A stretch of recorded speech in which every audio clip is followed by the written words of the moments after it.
the channel. So today we're going to install the transmission temperature gauge in the 2002 Camaro SS. Okay guys, here's our wiring harness for the gauge. These two longer wires, they go to the temperature sensor that goes into the transmission. And then this here is for the actual gauge. Your black wire obviously is for your ground. Red is for switched power. Basically when you turn the key off, there is no power. When you turn the key on, there is power. And then the yellow is constant power, which you have to hook it up to something that's on all the time. And that's so that when you set the color, it doesn't change every time you turn the car on. And then the orange is for your dimmer switch. Now I'm not going to hook that up. I don't care if it dims or not. So anyway, we got to find the power sources we're going to use in the fuse box. Okay guys, this here's the fuse box on the 2002 Camaro. Normally when you hook up anything electrical, you tap into the fuse panel. It's good to use one of these fuse taps. Problem is with this car here, if I were to use a fuse tap, I wouldn't be able to get the cover back on because the fuse box is so shallow. So I'm going to have to use something else. I'll show you what I mean here. Okay, because I can't use a fuse tap, I'm going to put an inline fuse in the setup here. Now mind you, these are the smallest I have. They're a little bigger, but it'll still work just fine.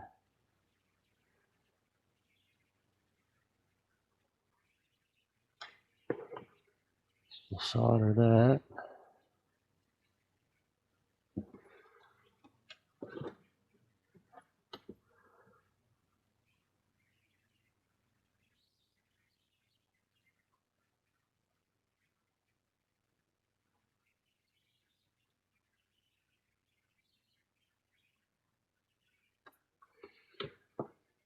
To that side.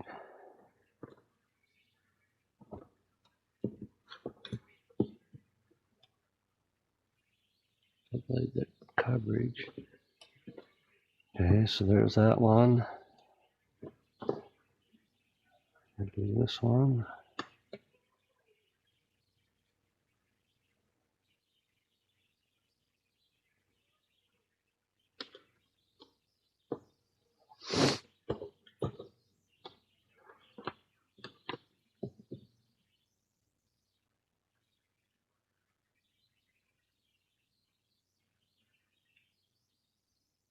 Heat shrink it.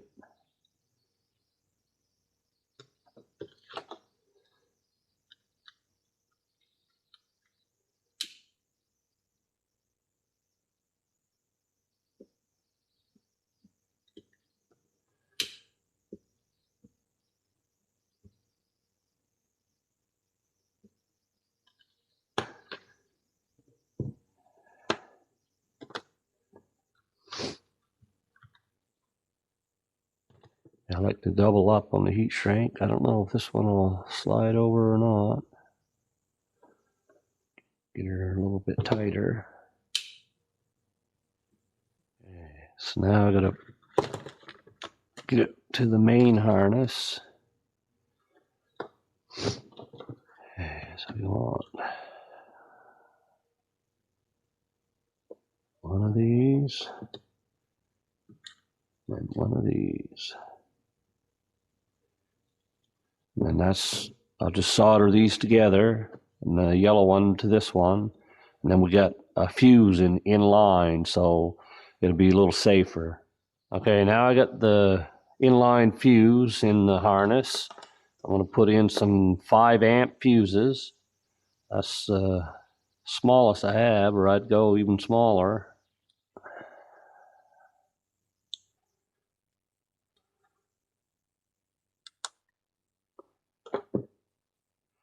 So now I got to find I got to tap into a fuse that is only on when the key's on, and then one that's on all the time. That way you don't have to keep switching the colors. Once you set the color, it'll stay that way. Okay, so we got to go find the fuse we're going to use. Okay, so I got my 2 leads run down in. The constant power and the accessory power. So right now I get the keys off. I got to find a fuse that's on all the time, that's live all the time, which is this one. Okay, so what I'm going to do, I'm going to pull this and see which side the power is coming in on. Okay, so what I want to do is find out which side the power is coming in on.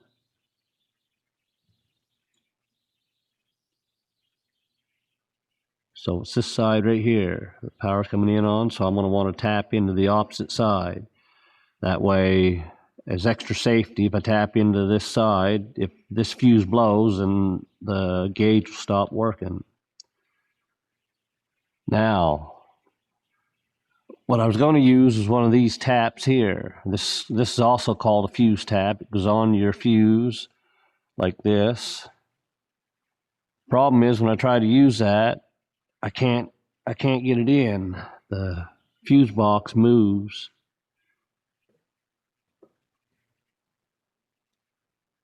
So what I'm going to have to do is, I don't like doing it this way, but people have done this for years. Plus, this is still going to have a inline fuse, so it's still going to be safe. So we're just going to kind of fold this over. Like I said, this is not the proper way of doing it, but it's all I got for now. And I've done it before, never had any issues. So there, that should be live now. I should be able to tap into that. Yeah, so it's live. Constant power. So now I got to find one that's just auxiliary power, which I'm thinking this 5 would be a good one. So I'm going to turn the key on.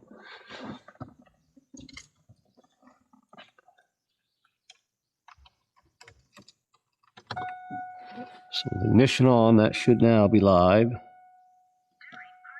And it is. And then when I turn it off, it should go off. So the next thing I want to find out is which side. It should be the same as the other one, but I want to make sure. So pull that out. Turn the key on. And this should be the live side. It is. Yeah.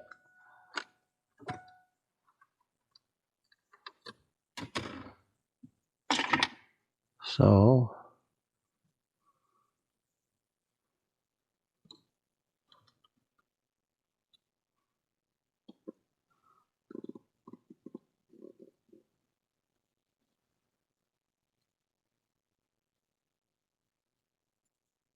like I said, this is not the proper way of doing it, but you can't get a proper tap in there.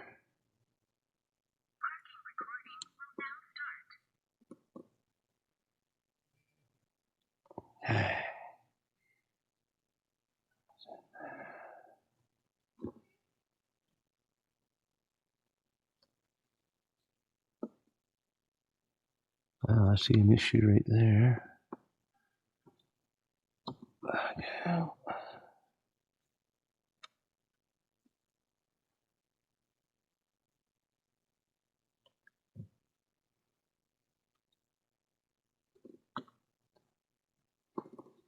Okay, now go under there. Tap into the red. Okay, that yellow one should be live all the time, yeah. This one should not be until the key's on.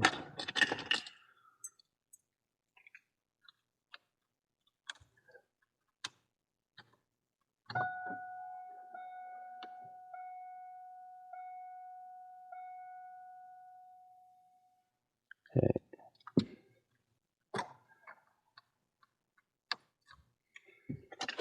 Okay, so we got power. Okay, guys, so I got the pillar back up in, and there's the hole for the wires, and that hole was already there for the other gauge pod. And these are the holes here for the old gauge pod. Now this other one's bigger, so I put a hole there, and then there's 2 up in here. So what I gotta do first is line it up here, and I gotta make sure I get my cable or my wires for my gauge in here first. I gotta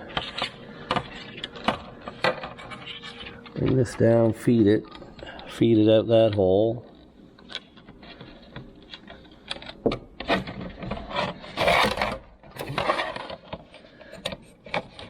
And line it up with the holes here.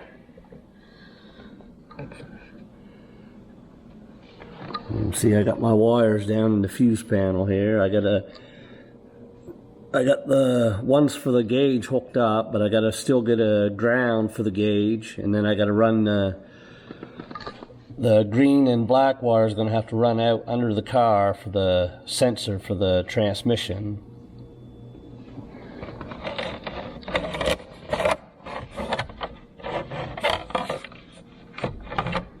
Okay, so the gauge uses little plastic rivets.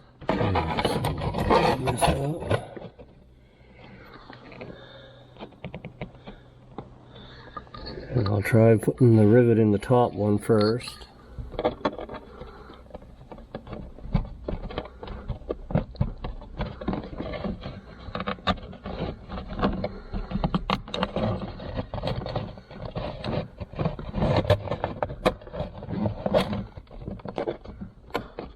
So we got one in. So we'll go outside here. We'll try getting this one in first.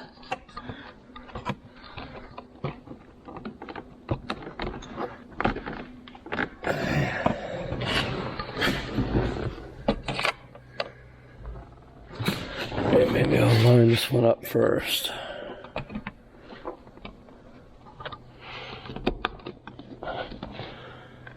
That one now, we just gotta this last one.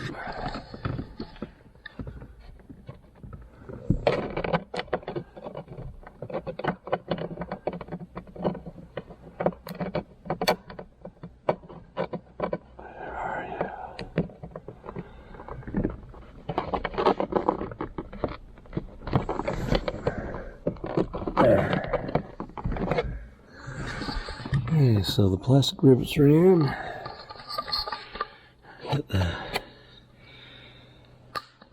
gauge is all lined up pretty much. Okay, so now I'm going to put my wideband gauge in.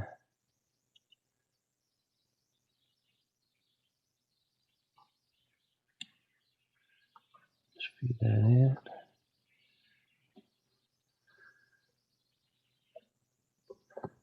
They're tight fitting.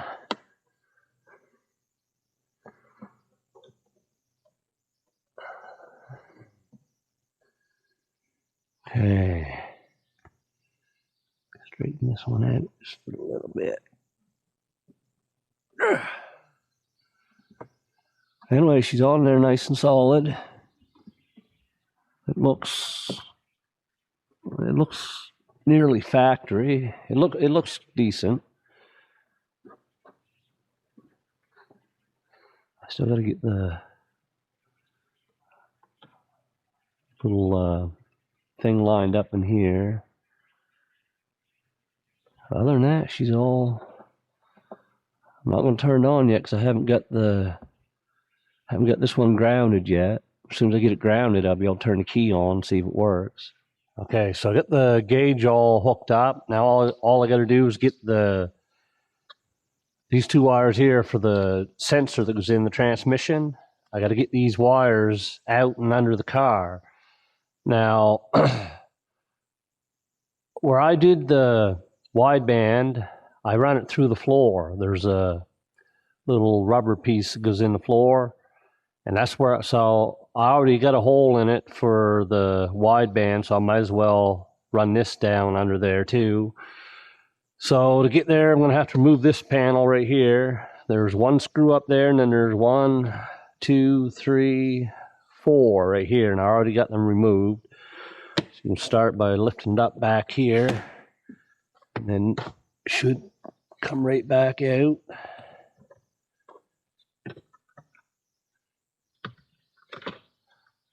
So this wire here is the rear view camera. So I can't remember exactly where that is. I don't think it's back too. Oh, it's right here. So that there's a wideband, and I put a hole down through there. So I might as well do the same for this gauge here. Just carpet, set it aside.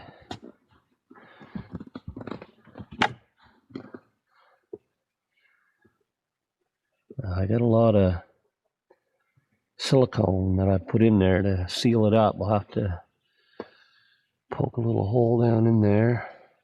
So what I'm going to do is I'm going to run these wires, and I'm going to run them along with this and down through there. I'll just do that off camera. It's too hard to record. You get the idea. I want to run it back in here, and then it's just going to follow this right along. Okay guys, so this is the sensor that comes with the gauge. But from what I read, you can't use this on the 4L60E, so I had to order what they call a stubby one. And here's the part number. It's a shorter, stubby temperature sensor. And you have to have this for the 4L60E. You can see the difference in the lengths. It's a little bit shorter. This is the one that you got to use. And another thing I want to do, I want to use a weather pack connector, so I'm going to put that in between. Okay guys, there's where your temperature sensor goes. It's in what they call the test port. Just put a little bit of thread sealer on it, and should be good. Right now I just got it wired up temporarily till I get some wire loom for it. I won't be driving it anyway for a few months. Here's the plug that come out of it right here. You just take that out, put a little thread sealer on the new one, the sensor, and screw it in. Okay guys, here's the finished product. It's the gauge is all set up and it's working, and kind of like I think it looks pretty good. At least now I'll know what the temperature is on the transmission, so I don't have to worry about overheating it when we're running a quarter mile. And it changes colors.